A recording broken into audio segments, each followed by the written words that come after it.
So I'm working on my present mic wig, and I'm starting with a Map of Beauty wig from Amazon. It is like a $12 wig. It is very thin. You get what you pay for, and I do not care because I'm going to be ripping this thing apart.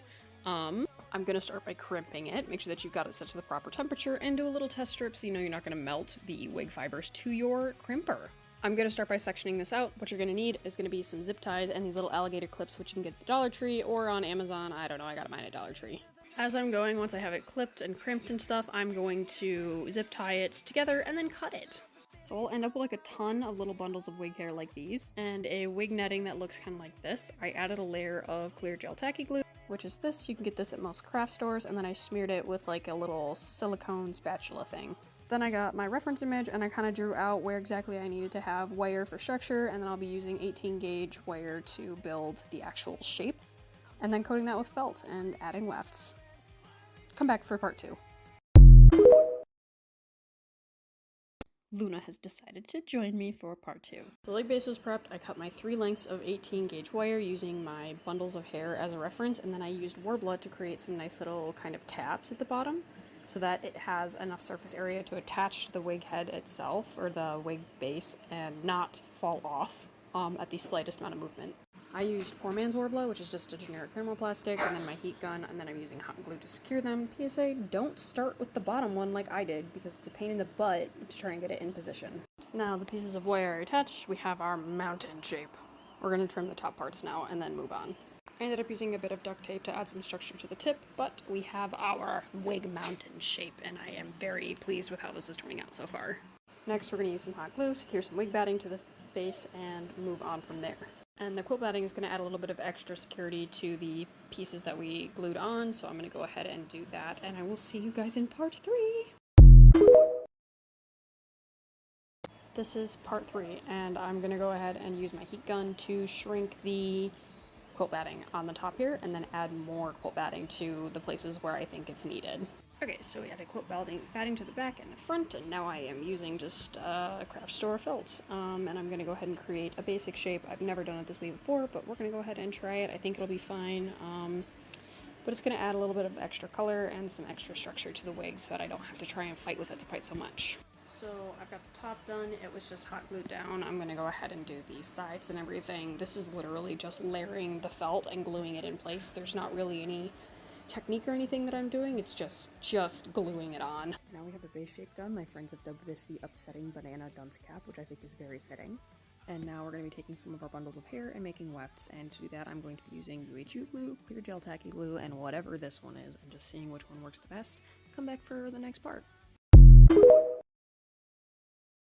Welcome back to another part of making a present mic mountain wig. I did realize I made a mistake because I'm already almost 6 feet tall, and now I have to duck the door frames with this wig on. It's going to be awesome. We're going to start with Got to Be Glued, the hairspray, and we're going to go ahead and just add a nice coat to our banana hat, and that'll stiffen up the felt, and then we can start gluing on wefts. So this is already prepped, and I'm going to add a layer of clear gel tacky glue to start. This bottle's almost empty. I have another like totally full bottle though, so.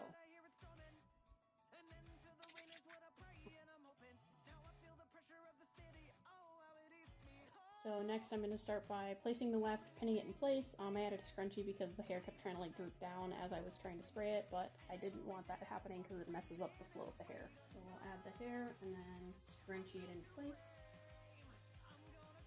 And then I'm using hairspray to temporarily hold it to like glue it down. It's just going to be a lot of gluing wefts. I'll see you in the next part. So I have to add a few more wefts to cover the felt that's peeking out here, but this is mostly done in terms of being a base, and then we're going to go through and cover up all the little gaps and stuff. So I made a weft, but I obviously left the ends very like fraying almost and soft, and this is like hard, so I'm going to hot glue this on to kind of get the hairline cleaned up a little bit.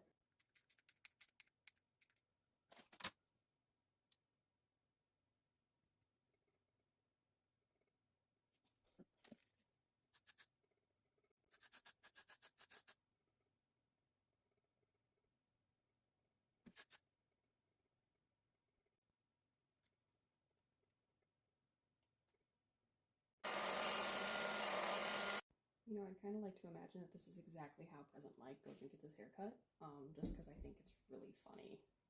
The gaps are mostly covered. I have one little spot left, but then we're going to go add depth and airbrushing and maybe some pigmentation, and I'll see you guys in the next part. I lied. The next part of this is going to be fixing the hairline, and then we'll move on to airbrushing and adding depth, but that part needs to come first. So I just put on a wig cap. This one is pretty close to my skin tone. I would recommend using one close to your skin tone if you can find one, but if you can't, whatever works.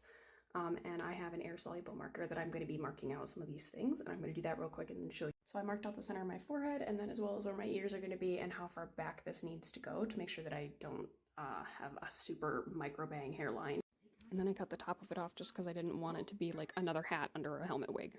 And now I pin it to the wig head so I can glue it onto the wig.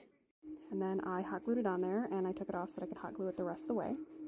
I used E6000 to glue the loose hairs down to the wig mesh stuff, and then clear gel tacky glue to pinch the edges of the back together. So it makes a really nice hairline, and then I trimmed the excess wig cap off, sealed it with some hairspray, and then I went in and sealed it with some acrylic sealant. And now we move on to airbrushing. So that's going to be adding lowlights, highlights, and just some general shading so that we have less flatness to the wig. And granted, using different colors of like wig hair has already kind of helped with that, which is kind of nice. So I'm just using this little like $80 airbrush that I got off of Amazon. I have had this thing for years and I love it. And then we have our two highlight colors and then our shading color, which is just this brown.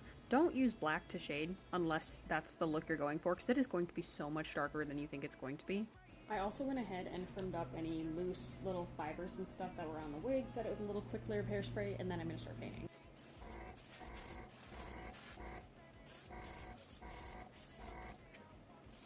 And then for the brown, I did not do straight brown. It's brown mixed with yellow and white so that it's not quite so aggressive.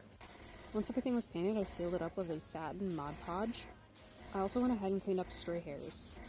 I'll see you guys in the next part. Did I forget to add little spikies at the back to make his hair not look like a giant paintbrush? I sure did. Am I adding them now? Yes, I am. I'm starting off with cutting some pieces of felt that I drafted out with paper first, and then I'm going to cover them in hair and airbrush those to blend in, so let's go. I am just praying that I do not regret this. So all I'm doing is I'm taking chunks of hair and I am coating them in glue, and then using my hairdryer to dry that glue really super fast. I only have 2 days before the event. I'm really hoping I don't hate this. Okay, time to go spray it with acrylic and then paint it and then spray it with more acrylic and then it should be done. I'm gonna have to go back over this at a later date, but I don't have time because it's ultra con crunch time. And here is the finished present night wig. It's currently packed in my car on my wig board because I have to head downstate tomorrow because KoganCon is this weekend, and I am super stoked to show you guys the finished cosplay.